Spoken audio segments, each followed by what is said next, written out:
Hello guys, I am Alaiki Reddy. Today I am discussing the Iron Dome anti-missile system. ఇది ఎందుకు discuss చేస్తున్నామంటే రీసెంట్గా Israel Iran war జరుగుతుంది. So దాని గురించి నేను ఆల్రెడీ ఒక చిన్న షార్ట్ చేశాను.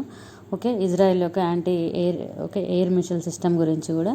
సో అది దాంట్లో భాగంగా ఏంటంటే in the context of Israel Iron Dome missile system has intercepted rockets after Iran fired a series of ballistic missiles. So సీరియస్గా ఇది వదులుతూ ఉంది. సో ఐరన్ డోమ్ ఏంటంటే ఐరన్ డోమ్ అనేది was developed with Israel Aerospace Industries and was diploid in 2011. So it is a short range ground to air, అంటే ఇది short range missile అంటే ground నుంచి ఎయిర్కి air defence system that included radar interceptor missile which track neutralize rockets and missile aimed at Israel targets. ఇక్కడ ఈ diagram చూస్తే మీకు చాలా క్లియర్గా అర్థమవుతుంది.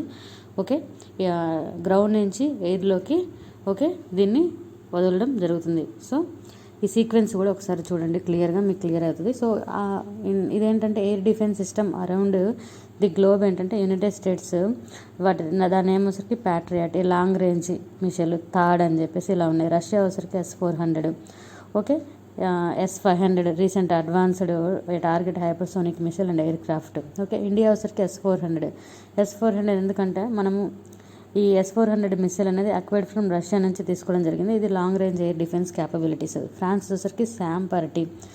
ఇలా South Korea Korea air and missile defence system. So ఈ ఎగ్జామ్లో అడుగుతారు. యునైటెడ్ స్టేట్స్కి ప్యాట్రియాట్, రష్యా వచ్చరికి S-400, S-500, ఇండియా వచ్చరికి S-400, France SAM-30, South Korea అంటే Korea air and missile defence. So ఇలా డిఫరెంట్ నేమ్స్.